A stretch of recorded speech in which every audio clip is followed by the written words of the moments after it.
De l'union de Mbotane Semi Thomas et Yayam Polongimbi naquirent 7 enfants.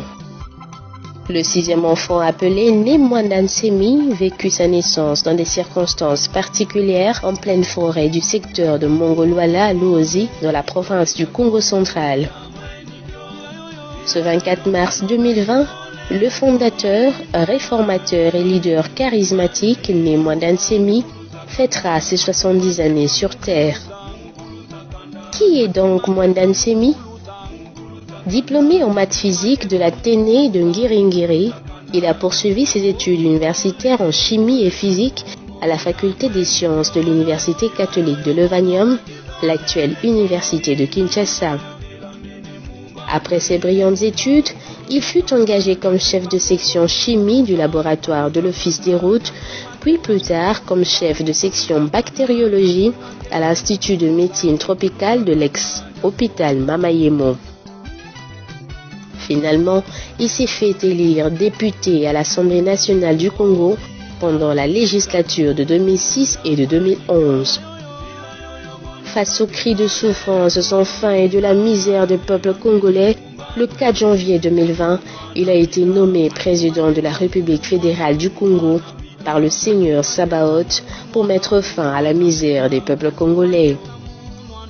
Depuis qu'il fut sacré en 1969 par l'archange Mwandam Kongo pour être le leader du peuple Congo afin de restaurer la dignité du peuple de la race noire et impulser le développement intégral de l'Afrique, Nemwandan Semi mène un combat acharné pour reconstruire l'ancien royaume Congo, Congodian Totela, détruit par les frontières coloniales insensées. En même temps, provoquer l'émergence en Afrique centrale d'une civilisation moderne particulièrement adaptée à la mentalité négro-africaine et finalement faire de cette Afrique centrale une puissance mondiale. Les forces du mal ont tenté de s'opposer à lui, de le tuer, de le réduire au silence, mais il a su déjouer toutes leurs ruses et attaques machiavéliques. Personne de ce monde ne peut arrêter la mission salvatrice pour laquelle il s'est réincarné sur Terre en cette époque historique de l'ère du Verseau. Le monde n'a pas le moyen de me tuer, rassure Nema Wembankosi auprès de ceux qui veulent l'entendre. Pour beaucoup, au regard de sa vision des choses et du monde qui est d'une supériorité rare, au regard de sa force de caractère exceptionnelle, au regard de son intelligence hors du commun ou simplement de sa haute spiritualité, Nemwandan Semi est un véritable libérateur. C'est l'homme qui incarne les luttes, les espoirs et les aspirations les plus profondes des peuples de la race noire en général, des peuples bantous de l'Afrique centrale et des Congolais en particulier. Il est le seul et unique leader qui incarne le combat pour lequel le seigneur Kimbangu a été cloué en prison pendant 30 ans. Dans les plans d'existence supérieurs, il est l'un de 72 ancêtres divinisés connus sous le nom de Nkwatulendo, l'homme puissant, Nema Wembankosi, le dictateur divin, l'homme qui mate les lions.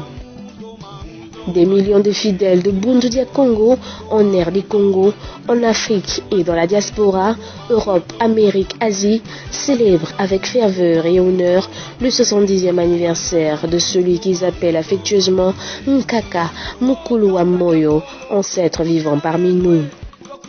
Sa passion, c'est éveiller l'homme noir avant de le libérer du joug de l'impérialisme et de ses prédateurs. Dans son actif, plusieurs réalisations sont à signaler. Il a fondé le Bundu Dia Congo, une organisation politico-religieuse qui est une fusion des anciennes écoles d'initiation à la mystique Congo. Bundu Dia Congo porte un message invincible.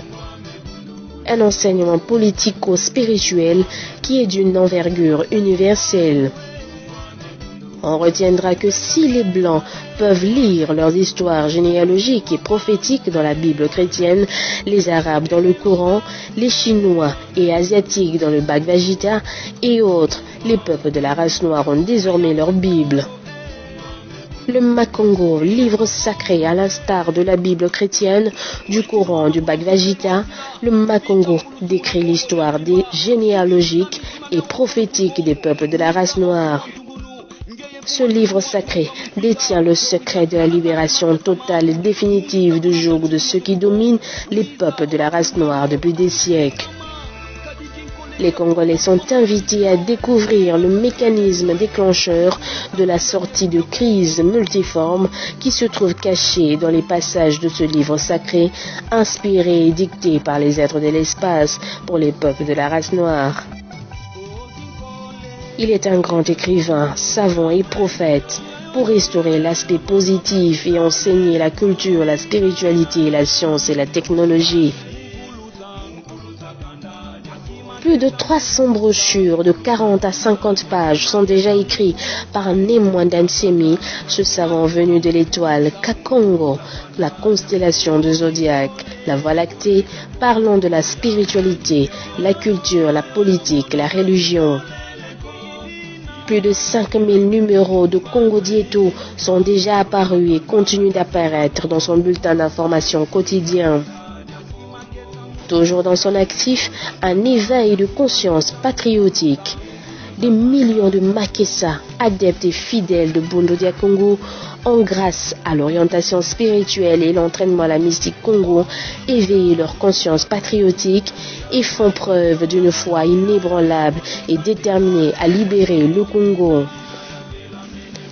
Actuellement, Nemwanda Nsemi donne des enseignements politico-religieux dans la salle de conférence de son palais royal de Macampagne.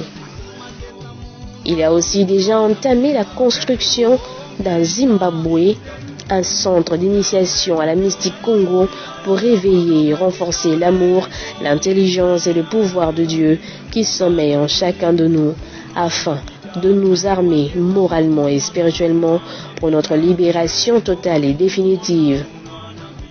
La dignité et la personnalité des peuples de la race noire, longtemps perdus, ne sont plus qu'une question de temps. Et bien plus encore à découvrir, venez donc nombreux célébrer ce 24 mars 2020 la naissance de ce grand homme historique et exceptionnel à la place Sainte-Thérèse de Njili. Venez remercier les êtres de l'espace, l'archange Mwanda Congo, Mfumu Kimbangu et autres qui ont décidé d'envoyer un de leurs sur Terre pour accomplir la volonté du Très-Haut dans l'espace de l'Afrique centrale. Mbandwe, Mugomba Kanda, Jakima Keta